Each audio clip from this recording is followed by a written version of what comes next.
What is up, everyone? I'm Ryan from Fireside Yankees, and in today's video, we're recapping the Yankees' 4-3 loss to the Minnesota Twins. An absolutely brutal loss. I mean, there's really no other way to put it. This sucked.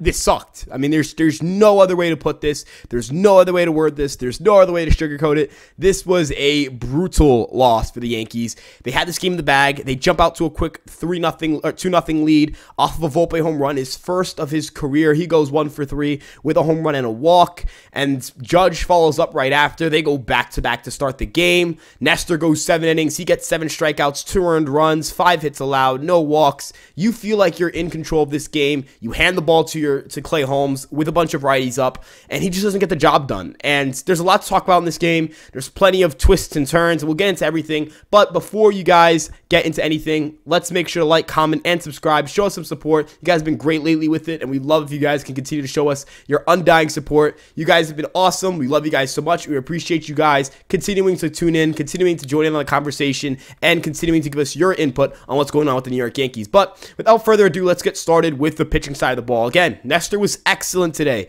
Couple mistakes, but first off, the one to Correa, I mean, I'm sorry, that was just a Yankee Stadium home run, right? That doesn't make it any less of a home run than it was. It's just not a poor pitch or a poorly executed pitch. It's just a really good piece of hitting, and that's baseball. And I'm not going to get mad at that. I'm not going to sit here and call it cheap, but I'm also not going to sit here and blame Cortez for that home run. Cal Garlick also hit a home run off of him. That was a little less of a cheap shot, to say the least. That ball's crushed. That was a barrel. So overall, that's a really good outing for Cortez. His ERA is 2.60 on the year. When he throws like that, you should win this game. And the Yankees got off to a quick start with the offense, and then it just slowed down to a halt. They just couldn't score after that. They got one home run from Stanton. He went 2 for 4, but that was really it. And then Clay Holmes comes in, and you give him a 1-run lead. You feel comfortable, you feel calm, you feel cool, you feel collected. Holmes had been trending in the right direction. I know he was coming off of a shaky outing against the Guardians, but he still ended up turning out and getting the save there. On the year, he had a 3.18 ERA, 2.69 FIP. Good against righties. You're handing him the ball. That's your closer. This is the guy you trust with the game on the line. Not a single right-handed pitcher got a hit off of Clay Holmes all year up to this point. And he drops, he just goes out. He walks a bunch of dudes. And Correa cashes in. Correa is able to cash in on it.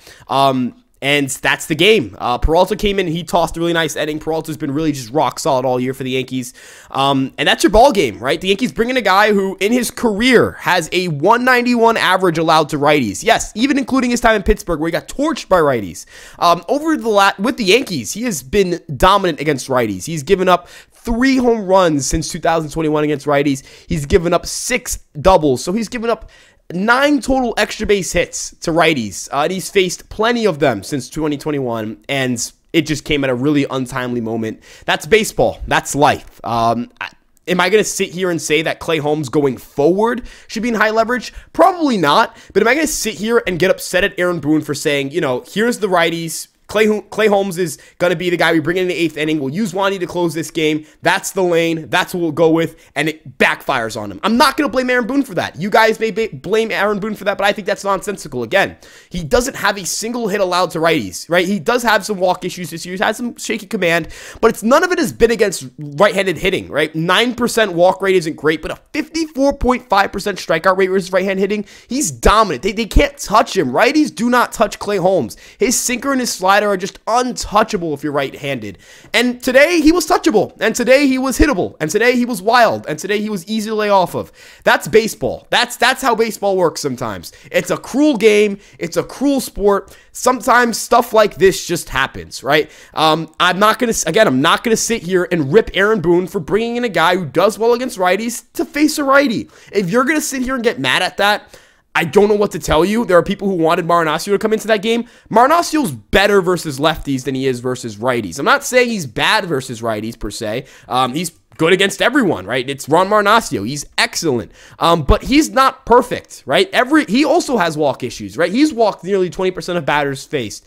Versus righties this year, they haven't gotten a hit off him as well. But he does have a 16.7% walk rate. So if we're looking at whip, if we're looking at the likelihood that a guy reaches base, it is likelier that a right-handed hitter will reach base versus Marinaccio than a left-handed hitter.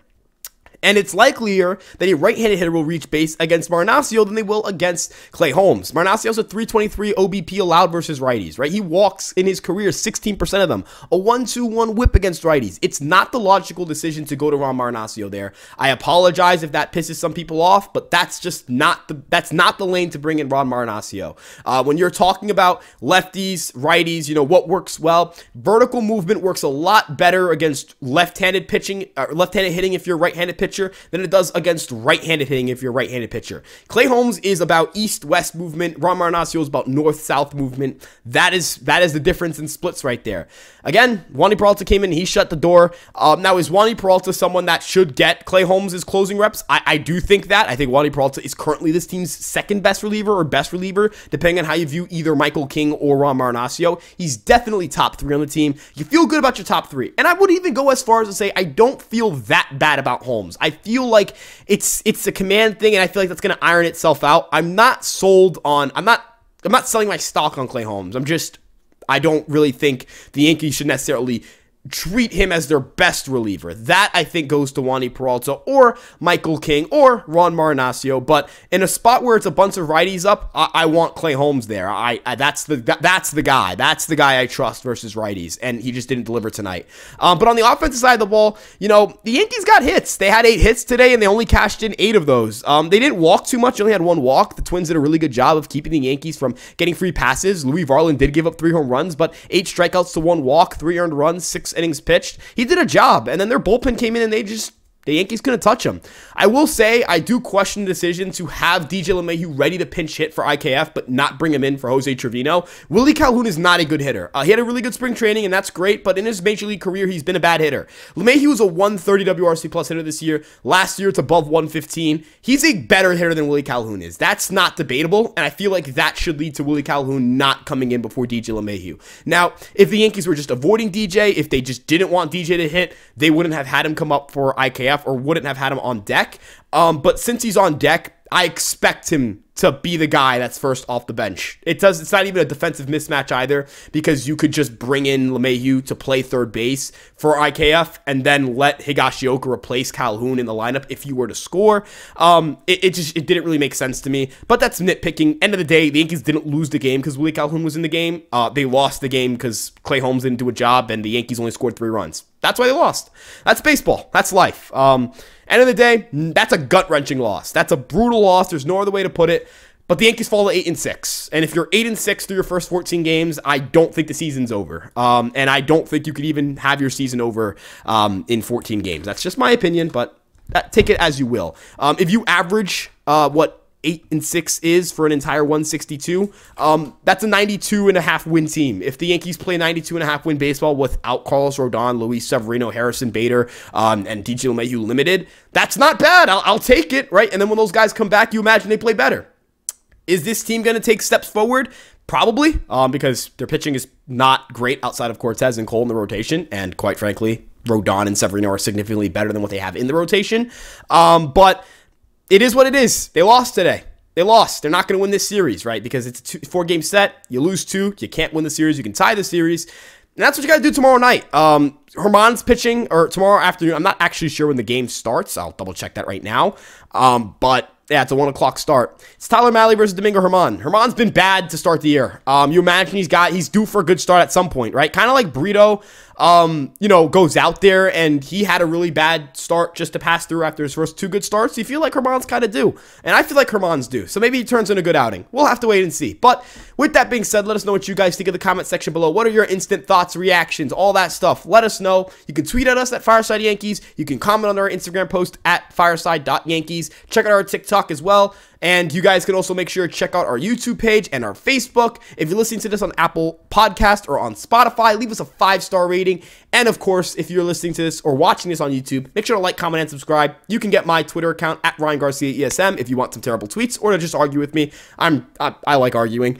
But with that being said, we appreciate you guys so much. You guys have been great with support lately, and we'll see you guys next video. Peace out.